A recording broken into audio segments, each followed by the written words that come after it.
In a short period of time, the Ion train has become an icon in Waterloo Region. Far and wide, there's been general praise for the planning, construction, and operation of the Ion in the region.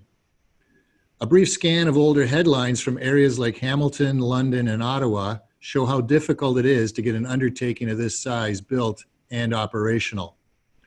Of course, you'll find detractors.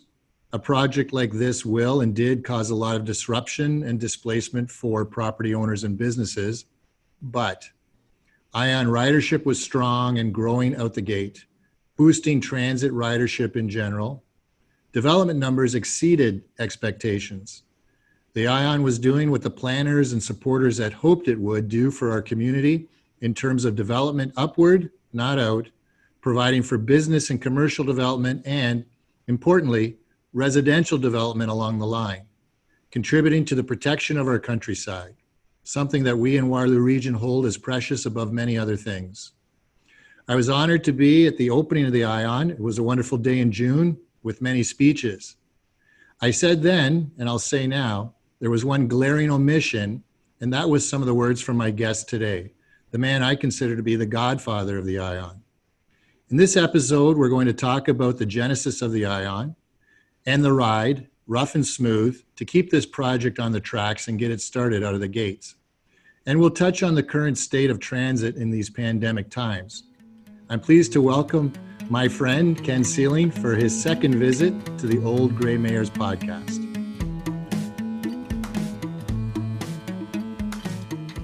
Ken, welcome. Welcome to be back again.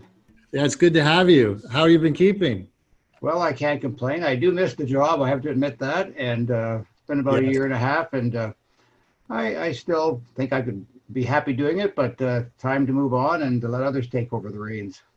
You know, it's interesting you talk about that. I'm the same way. I mean, I know I spent 4 years at it, and I was saying I was only going to do the 4 years, but I love the job so much. And I think a lot of people don't realize how great an opportunity you have in the position as a local municipal representative to be able to contribute and help build your community. I'm sure that's your sentiment.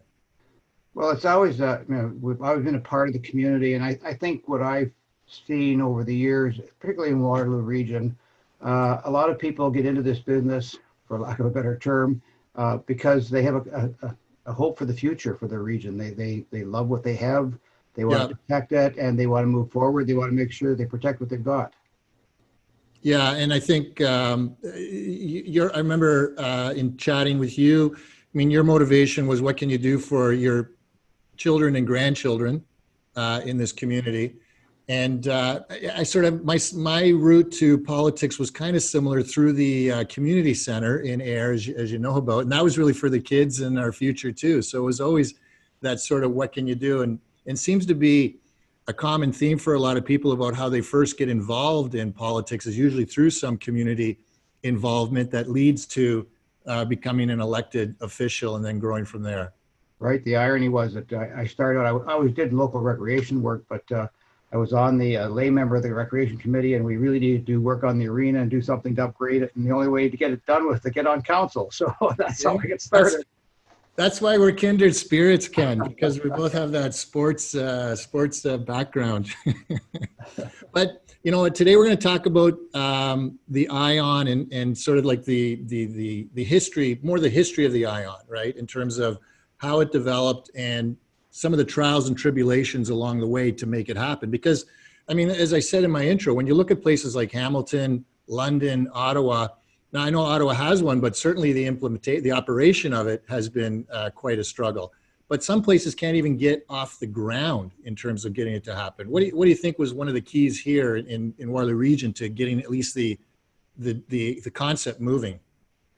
Well, I think this region had a long history of, I think, good land use planning and concern about what I call the stewardship. It's this bit of a Mennonite background, this sense of stewardship. But It was in more than just social services. It was in actually land use planning, and so we see some of the strongest land use planning in Ontario, starting in the what was the county of Waterloo back in the 1950s and 60s, And then it culminates in the 1970s when the region is created and is charged with creating a regional plan. And that's all premised on the sense of stewardship, protecting, um, enhancing what we've got, making sure that we don't become one big urban sprawling mass. And so that's been sort of embedded in it, and we've had a lot of community support for it. I think that given the geography of the region and the nature of the people that are here, it was easier to coalesce people around some of these ideas because they Right. held it in common. And so I think in many ways we were very lucky to have the community we have that rose up to these challenges and wanted to Yes. take them on. And that spirit, which you know from way back, continues today with a lot of people in terms of the events and the concerns that they have for what's going on in the community. Well, it sure is because, and I say that if you have an hour someday of my old lecture about what makes Waterloo different than other places, it's this combination of this sense of stewardship that comes out of the Mennonite tradition with this Yeah. entrepreneurialism and drive and initiative out of the Germanic community that sort of comes together and drives this community forward. So it moves ahead, always looking forward, very practical, very utilitarian, but at the same time isn't leaving people and issues behind. Isn't that how Berlin got the post office over Galt? The county seat, right? Yeah, the county seat. They got outmaneuvered. Well, that's for another day. Maybe I'll have you and Doug on together. We'll talk about that. But let's talk about ions. So it's interesting as as I research for these podcasts and I go back in time, it's like, I see, we're called Waterloo County up until 72, 73, then it's the region of Waterloo. But I was noting that the Waterloo County it didn't include Kitchener or Cambridge at the time. Was it Waterloo and the townships? Well, the counties, when they were structured in 1853, everybody was part of it. But as the urban municipalities grew in size, they withdrew from the county. They had joint relationships. So Kitchener was the first to withdraw as a separated municipality, and Galt then ultimately did, and then ultimately Waterloo did. And although they were separated, they didn't sit on county council. They did have some joint arrangements, for example, for Sunnyside, or the House of Industry at that time, some of the joint road commissions and things like that. So they worked together in some of those things, but they were separated. And so what regional government did in 1973 was said, you can't have all this growth and have separated municipalities. Somebody's got to be doing this together. So it pulled the cities back into the old county system, and it's really a restructured county, pulling the cities back in. So they weren't separated any longer. So was that a kicking and screaming event, or was everyone just kumbaya? Well, it's sort of interesting. If you take a look back at the time, the government was pretty fixated on getting something done. They sent the Fife Commission in, and there were differences of opinion on how they did it. But I think that when I take a look back at it, there were people who were not happy with it. But by the same token, there was a fair degree of support for bringing it all together. And I think Jack Young was an ideal first chairman. He pulled it together. Right. You get some pulled back, but I think it wasn't all that bad. There were people who, we want to continue to live as we did in the past and not move forward. But I think it was probably fairly well received. So did you start in 73 then with the region? No, I went to the region, I get in 1979, I think it was, when I became 79, okay. All right. So let's talk about ION then. It's like, it's like, your child, the glimmer in your daddy's eye, so to speak. ION was, you had said it's a line on a map, basically, to start. Right. Well, so when the region had a regional official plan, the very first one in the province of Ontario. That was one of the tasks they had. It was one of the few that rose to the challenge of doing it. So in 1976, they created a regional plan. And part of the targets of that regional plan were really to create what they call urban envelopes for the urban municipalities, to stop sprawl to some degree, at least limit where the urban growth were going to go. And it also created environmental policies, which had never existed before, environmental protection agencies. That was the first in Ontario, areas, I should say. And that was the first in Ontario. And so that plan, as amended, lasted right up until the late 1990s. But by the time we got the late 1990s, I was in office then, and I was thinking like Waterloo was virtually bumping up against their boundaries, what was going to happen. And within the new regional framework, under the old system, there would have been an annexation. They would have just spread out. But in the regional framework, The whole idea was that the services are centralized at the region. There's no need for annexations. People had to live with the boundaries they had. So the question was, what were we going to do when we get reached those limits? And so Right. I went to regional council. I said, look, we've got to create a new regional plan. We've got to decide how we're going to manage this growth that's being forecast for us. So the region undertook for a period of 3 years this growth management strategy work and came up with a plan that we came up with that had actually created green belts around the region, limited urban growth, and tried to concentrate growth. So the question then was, how do you do that? And Right. if you're a traditional planner, you know that planning is really premised on transportation. You really have transportation is the key to that. And so Jerry Thompson, who was the CAO at that time, Jerry Thompson had been the transportation planner back in 1976 at the region when the first regional plan was created. And Bill Thompson was the commissioner of planning at that time. And in that plan, they had actually put on a line on the map, which went all the way from Galt right up into Waterloo, which was a sort of a central transit corridor. The region So, didn't have responsibility for transit at that time, but they put it in the plan. yeah, so okay, so they put in a plan for a centralized line, but at the time, transit was the responsibility of the individual cities. Right. So Kitchener did transit, and they contracted with Waterloo to do Waterloo, and then Cambridge did their own transit down the south end. So, but they had put this line on the map as sort of a futuristic tool that in the future we could have some sort of central transit corridor in the region. Let me hold you for a sec. I just want to interrupt you for a second. So this line in the map, would it have been something akin to when we had the old electric line going through Kitchener, for example? Part of it would be, part of it was the rail line in the north end, that the CN line going up into Elmira through Waterloo and from Kitchener up into Elmira, CN, and then some of the old lines going down in. But it showed that it was feasible to have a corridor that was rail based. So, And back then, though, was there thought that this was something that would assist with the whole issue of sprawl, like to? well, I really can't go in. I don't know the minds of Jerry and Bill at that time, but I think they were drawing urban envelopes. They were saying in the future rail transit could be important to this region, so Sure. let's provide for it with this transit corridor that we sort of roughly defined in the map. Because So when you could see in other cities, for example, like Toronto or what have you, that would have a subway system and how development right, grew around the hubs of those situations. right. So when we hit 2003, we had this plan and we said, okay, if we're going to concentrate growth, force growth upward and not outward, what's the tool to use? And so transit then became the tool. And Jerry Thompson, who had been the planner back then, was now the CAO. And we looked and said, well, transit is going to be our tool to create this concentration. So I remember one day, Jerry called me down to his boardroom and he said, I want to show you something. And so he had on his table a map of the entire region with a transit corridor marked on it all the way up and down, with a convention center and all the possibilities that could take place along this corridor. All planned out. All planned out. Wow. And I said to him, I said, Jared, do you expect me to sell this? What was your, okay, what did he respond to that? And then I'm going to ask you a question.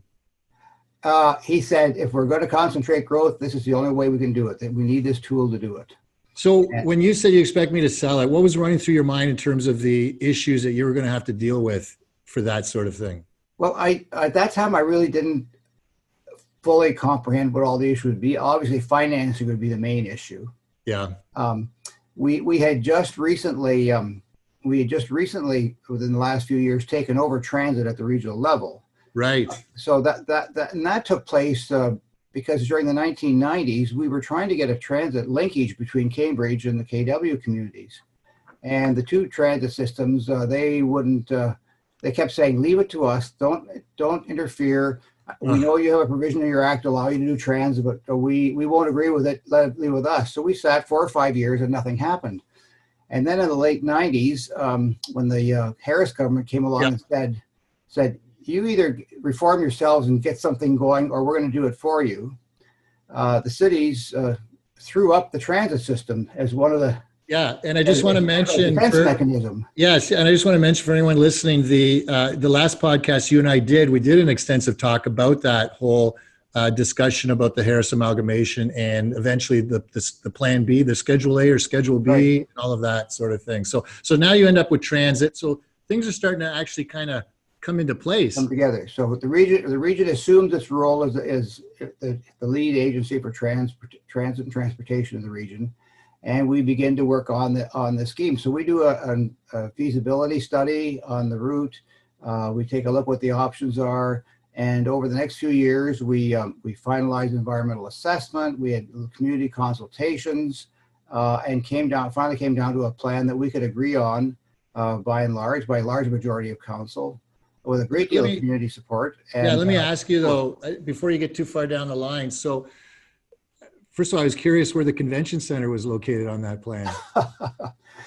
There was actually a potential for a joint in the very first plan, and this is just a schematic saying what are the potentials. Yeah, it's greenballing. But the Epton site in Kitchener, which was the tire manufacturing plant, was sitting vacant at that particular time, right across from where a potential new transit hub could be. Right. So that was just one option that could be considered.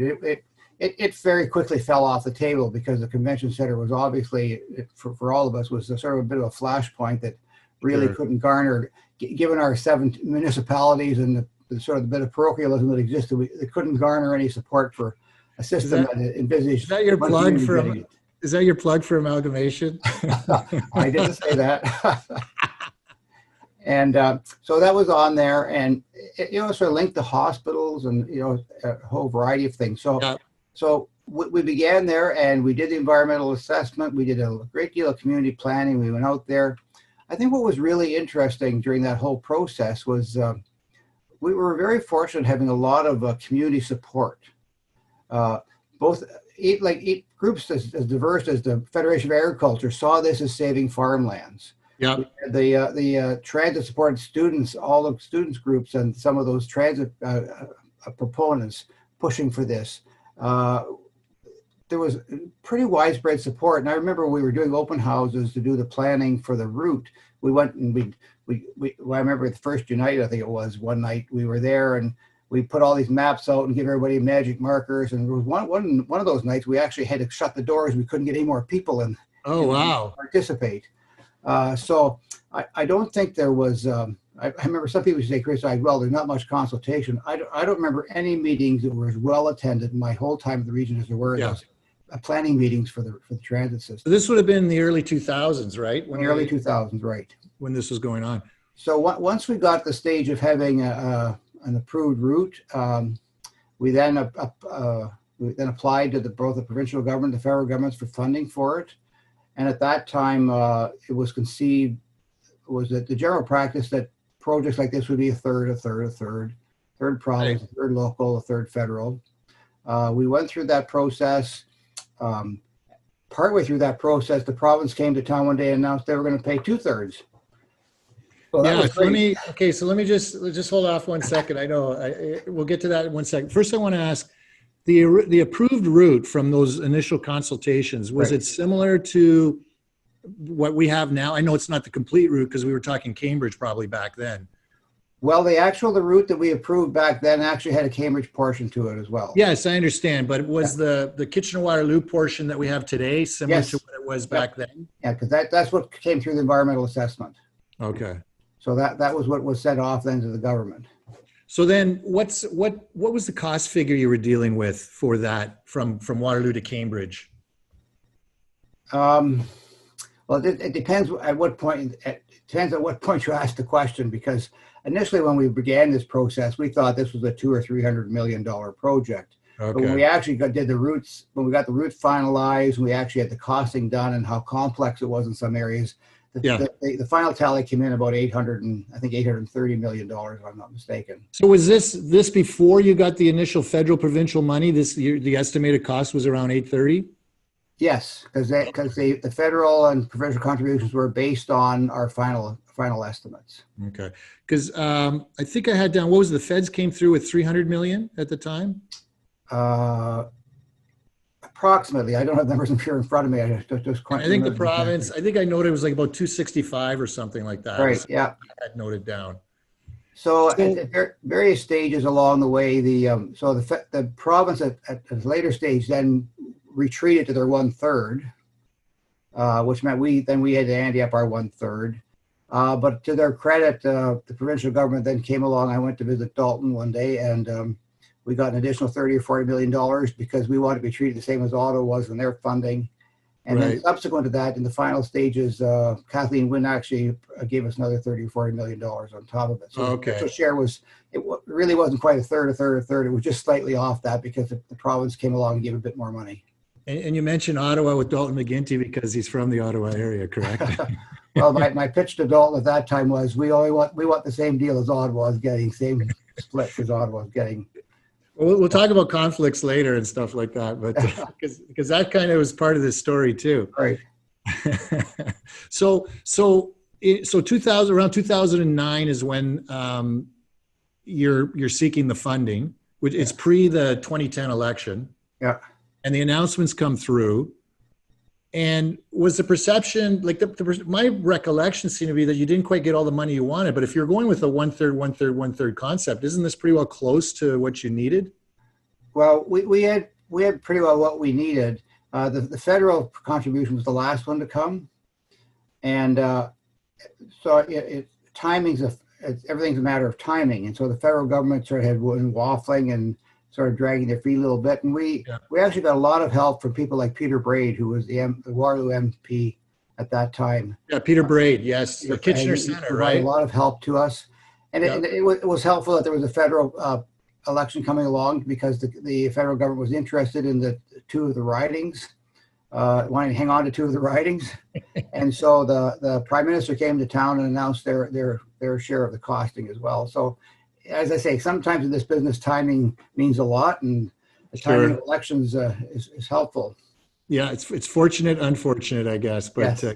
Good for the region. So the feds came through first, though, right? And then the province came after? No, the province came first. Okay. Yep. So they came through with their amount, feds came through with theirs. Yeah. But you weren't expecting them to fully fund between the two of them, were you? Well, we weren't, and then the province came along with this. They were going to fund 2/3, and then they backed out of that again. Oh, okay. We went back to 1/3, 1/3, 1/3. Right. So they created an expectation, and then that kind of took some wind out of the sails. Yep. I remember the press conference at the Kitchener Transit Center where the premier came to town to announce they were doing 2/3, but it didn't last all that long. Was there no provincial election in the? No. There was probably at the time of the announcement, the original announcement. So we'll talk about Cambridge later on because it's a little more relevant in terms of some of the voting that happened down the road. But at the time that this was going on and you had your route and the initial expectation is Waterloo down to Cambridge, I guess there was general region-wide support for the transit proposal? Well, I think there generally was, except it became very early on. It became evident very early on that we couldn't afford to do the whole thing at one time, and that with the Cambridge leg, we couldn't make a business case for volumes of traffic at that. Is this at what point was that though? Was this after 2010 or like in 2010? This is before 2010 when we're finalizing our ask to the government, because our ask to the government was based mainly on the north end. Because, so the funding was based just on the north end proposal. Yes. Yeah. Oh, okay. Right. Because the preliminary estimates we had there was that the Cambridge leg, as you can appreciate, is river crossings, 401 crossings. Yeah. The Cambridge leg was going to cost actually more, about $1 billion relative to the 8-something for the north end. Right. Yet it would only produce about 20 to 25% of the ridership. Yeah. And the federal government and the provincial government required a business case justification for the funding. Yes. And we couldn't make a business case for the south leg. And we knew that it was just a stretch too far to ask that level of funding, particularly when it weakened the business case for the overall. So we agreed as a council that let's build what we can build, and we'll build a second phase once we get our ducks in a row. Well, see, the listeners should be reassured that these things aren't done on a whim. There's an actual business case that's It's right. And done I for this. remember at the time the discussion when we were doing the routing and making that decision. Uh, when we originally did the route study, we originally started to do the route study for the north end. It was the Mayor Craig who said, "Look, I understand. He may take issue with me, but I remember very clearly the regional council meeting when he said, "Look, I understand that this may not be feasible, the whole thing, but at least do the full route study right up front, so we know that it will come eventually to us." And so regional council amended the terms of reference at that time to do the Right. full route study as opposed to doing just the north end route study. And you know what? And I could see that as being a fair proposition, because then Cambridge, the politicians, the leaders can say, look, here is something in the works, but we have to work towards it. And there's an actual route here, or some concept of a route that we can go towards. And I think from the rest of regional council's perspective, that Cambridge have been treated pretty fairly. When the region took over transit in 2000, Cambridge had been shrinking their transit system as a cost-saving measure. Right, so right. When the region took over transit, it took a huge investment of money to try and rebuild the Cambridge transit system and subsidy for the Cambridge transit system. So I think that the councillors from the north end felt, look, we're all sharing in this together, and Cambridge is getting a huge benefit in the overall transit thing. Right. We're never, if you take the position that if Cambridge can't have it in first phase, nobody should have it. Well, that didn't serve us well either. That seemed to be the sentiment near the end. But at the time when you were first getting funding approved or finalizing your proposal to go to the feds and the provincial government and get some funding, was there like an opposing vote from the Cambridge core on the original concept, like in 09 or 08, 09? Well, I think we weren't getting a lot of support. But you would have had a vote, right? At some point. We had votes to move the project forward, and they were overwhelmingly supported. Oh, so okay, so it wasn't unanimous. No, we had one northern mayor came on board who I won't get into my reason why I think the reasons were, but who didn't support the project. But back in 08, back in 09? Yeah, but the other two regional councillors from Waterloo did support the project. Yeah, because you had a northern mayor who voted against it later on. Yes, through two terms. Yep. Oh, it was the same person? Yes. Oh, right. Yes, you're right. We're going to talk about Brenda as well. She'll come up. I mean, it's part of the history of the ION, right? Yep. So, yep. And that's always an interesting concept to me. So, okay, so now you have the funding announcements. There's a bit of a sense, and me, I grew up in Waterloo and all of that, but I wasn't really attuned to this because in '93 I moved out to North Dumfries, so I was like hanging out in Ayr. And so I really wasn't watching too much what was going on about the transit debate and all of that. But my general sense from just reading the newspaper or what have you was that there was a bit of a let down in terms of the amount of funding, and that there was a thought perhaps that the concept or the idea was in jeopardy going into the 2010 election. And in terms of people running during 2010 had the view that it was dead in the water. That was my sense anyway. I don't know what your view was back then. No, I think most of the councillors ran on moving ahead with the project. The funding was pretty much in place. I don't recall. I mean, we did go back and get a little bit more funding, a couple tens of millions of dollars, but the project was pretty much in place, and it was an issue in that election. And everybody who supported the project got reelected. So there was no price to be paid for that. Because I remember I was doing it's my first time running, and I'm in the Rogers debate with Kim, and one of the reporters asks me a question about this, and I'm like, I don't know. I said I thought it was dead in the water. I remember saying that, and then we talked about trying to get transit and something for seniors in our area, because they said it's not really an issue for us from that perspective. Although I didn't really appreciate back then, as I do now, the protection of the countryside lands. I learned a lot during those 4 years about a lot of things in Waterloo region and all the good things that were happening, but it didn't really dawn on me back then about those sorts of issues. But I remember, the inauguration night, So it was January 2010 or whenever, or December, I forget now. December, yeah. So, and your maiden speech, we'll say, right, for that council, and it was very much focused on, we've got to push ahead with this. We've got the money. We can't turn it down. We got to move forward. So obviously there must have been some underlying issues that were going on from a local political perspective that you were concerned about or wanted to make sure were not going to hinder movement on this project. Yeah, I think my position at that time was the election had reaffirmed all those who support the project. I had been reelected. Now we had to move on the project. We had the funding in place.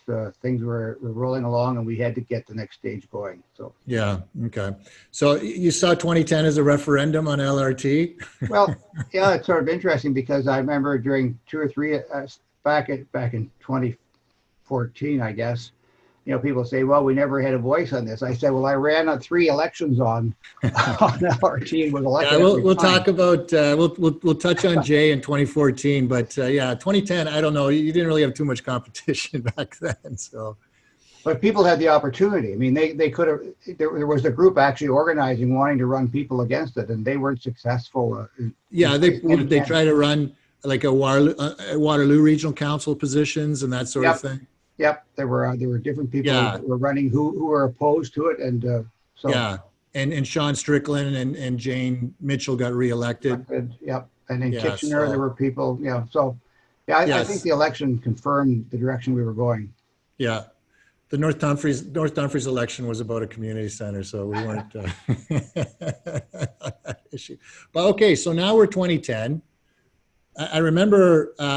I remember this too in December. Let's touch on conflicts for a quick second. So in December of 2010, I remember being at home watching a newscast, and they're talking about the ION, or they're talking about light rail transit. And I remember seeing a picture that showed, and it showed my building on there, right on Duke Street. And I go, wow, I think I have a conflict.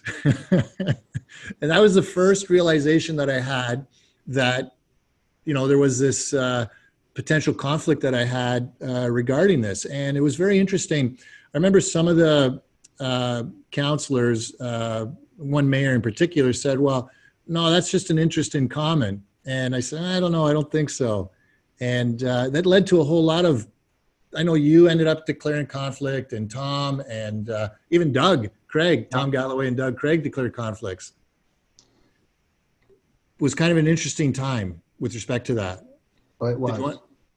So, because at that time the conflict was, do you or any of your family own property within 800 meters of the lines? So we paid all these high-priced lawyers to say, give us an opinion, and they wouldn't give us an opinion. And the way that one way or the other, and the way the law was crafted was that if you were found to be in conflict, you were automatically turfed out of office. There wasn't any gray area at all. And so we declared conflicts in an abundance of caution because the high-priced firms couldn't give us a clear answer. And given the fact that some people might use this as a way of attacking the project or attacking us, we did that. And ultimately, Doug Craig actually found a solicitor who actually did a legal opinion, which basically said it wasn't a conflict. And I subsequently used the same, I got an opinion similar to that. Tom got back in earlier, and so we both got back in. Yeah, what was interesting, Tom, is just to explain to people listening what the conflicts were. Mine was that I directly owned an interest in property right on the line, within, like, really close to a couple of stops, actually. And my wife did too. So if you or your spouse have an interest that, and if a municipal action will benefit or is a detriment, either way, you can't vote on the issue. In your case, it was children with some property near a stop. Doug's was similar. He had a son that owned a townhouse that was near the Ainsley stop. Right. And Tom's conflict, interestingly, was because he was employed by the University of Waterloo. Right. So but Tom, interesting, after the vote to support the ION or light rail transit. He then said, pretty well, I don't care. I'm just going ahead. And if somebody wants to bring a court action suggesting that my conflict is influencing me, go ahead. Yeah.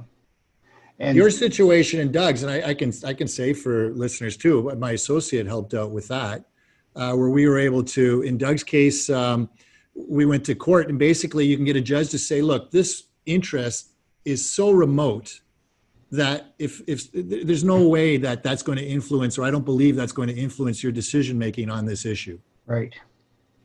So Well, the irony at the time was, in one of my other regional chair colleagues, actually in another region which will remain nameless, lived in a condo which was 30 feet from one of the rapid transit stations. right, and declared or. And there was no issue raised there at all. Yeah. None Yeah. whatsoever. You know, it's what I found that with a lot of people, you see this sometimes, especially with new people that are just coming into politics, but sometimes they're not really thinking about the municipal conflict of interest issues. Don't always come up because even though it's only like about 15 sections long, it's a very short act. Mm-hmm. There's a large body of case law surrounding that. And people sometimes that and the code of conduct or the bylaws on procedures for council meetings, people just don't take the time to review those sorts of things to understand what's going on. Mm-hmm. Yeah. So it was an interesting, and in fact, remember the time City of Kitchener was having a discussion, and then there's about half of them had to declare a conflict as well. Right. Yeah. On the issue. But anyway, we worked through all of those conflicts. So now you've got to decide. I remember seeing some of the stuff, even though I wasn't participating, I saw information where you had various route options to consider in after the election of 2010. Well, there are variations on the theme as to where some of the route, some fine tuning of it. You know, right. We broke up the route instead of going down King Street in Kitchener, we split it between Charles and Duke Street. You know, there had been pressure instead of going to the University of Waterloo to bring it down King Street through Laurier. That was not done. Most of the routing was pretty fine tuning by that stage of the game because the environmental assessment had been pretty much done. So right.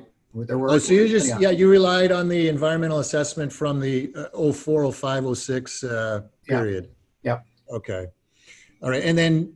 But you had to come up with a Cambridge solution or something for Cambridge, right? And in order, we had a preliminary route for Cambridge, but we said that obviously there would have to be a new environmental assessment done to finalize that route because we weren't proceeding with it. And as you know, environmental assessments become dated after a certain period of time anyway. So we knew that the Cambridge leg would come later. So we agreed that we would fine tune that route when we got closer. Once the first phase was up and running, we would start the environmental assessment to finalize the second phase. And that was done. Right. The council has approved that now.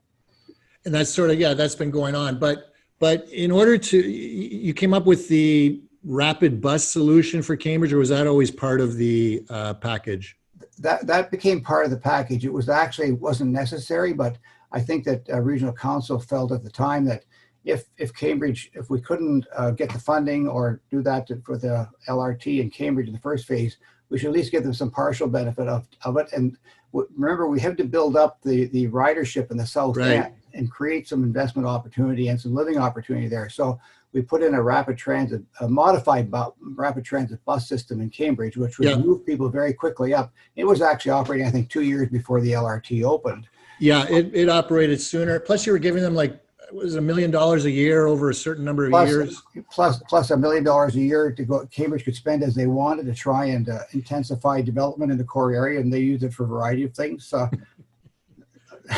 We won't go down that rabbit hole right now. But anyway, so now you've got a route. You've got a number of conflicts.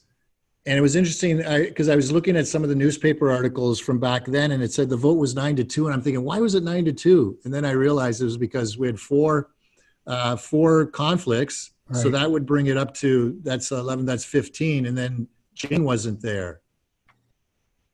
I think Jane was absent, or she sent a letter of support, but we couldn't accept it because she wasn't physically present. Yeah. We weren't doing Zoom meetings back then. No, no.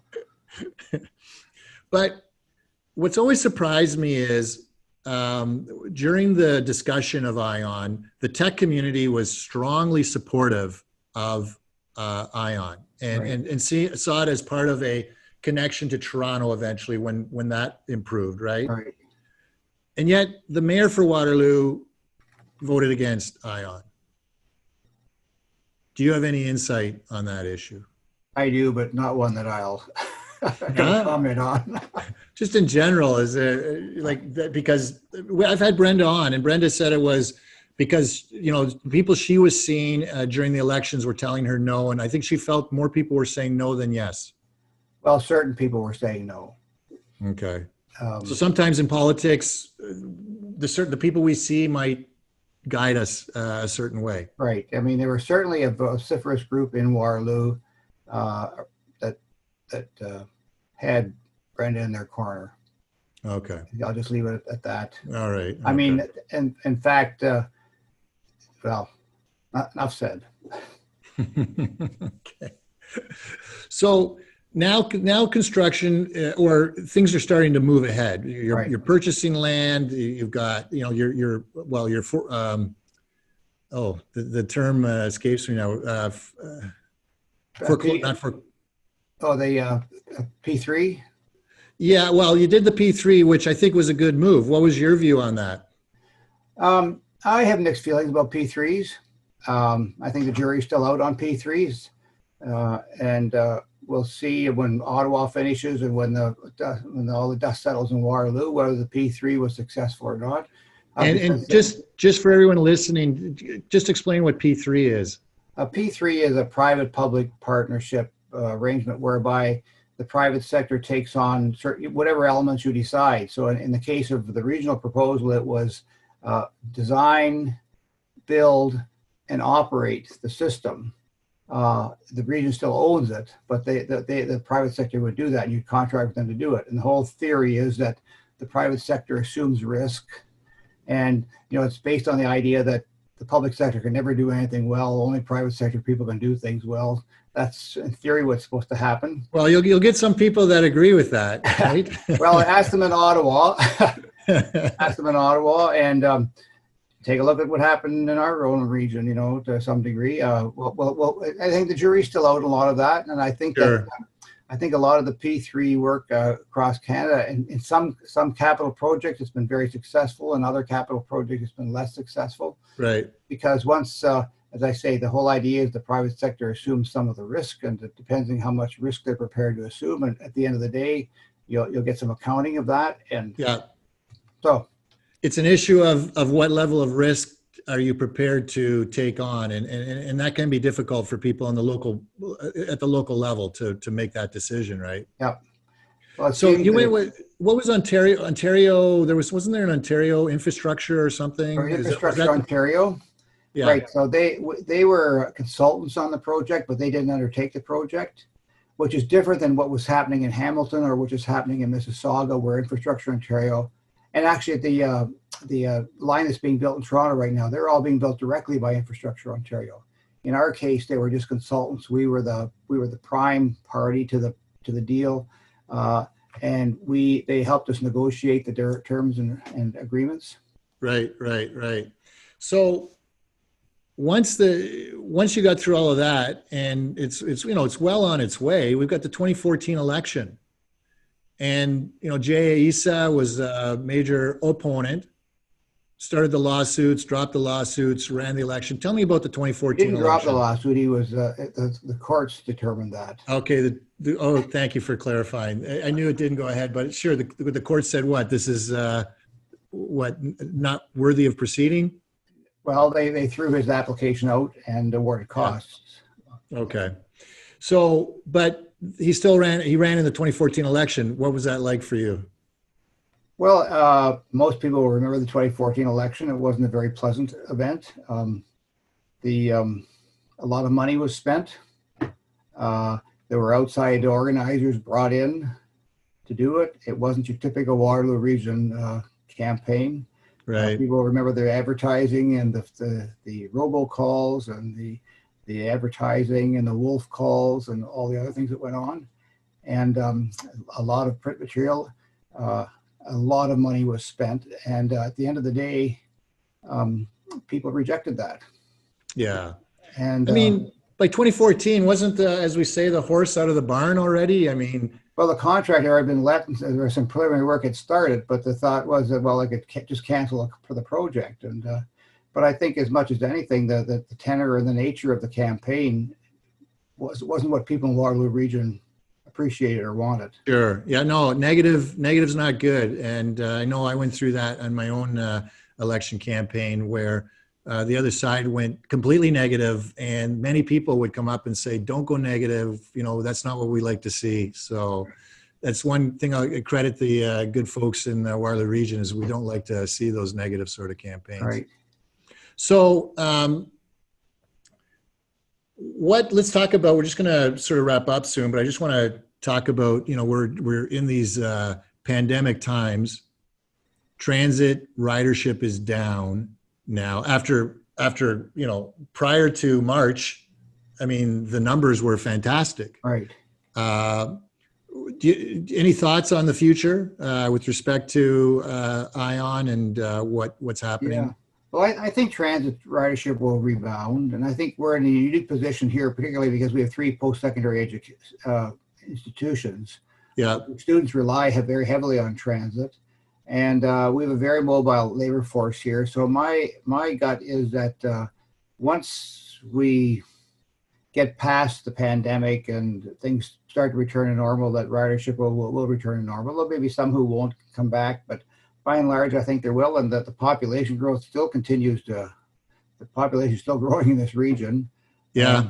So I think that the growth plus the return of riders will bode well for the system, I think. You've got to feel pretty proud about the development that's going on. Like some of these condo developments, 30 stories high in the core area. Well, I think we've been leaders in the province in putting a hard edge on development.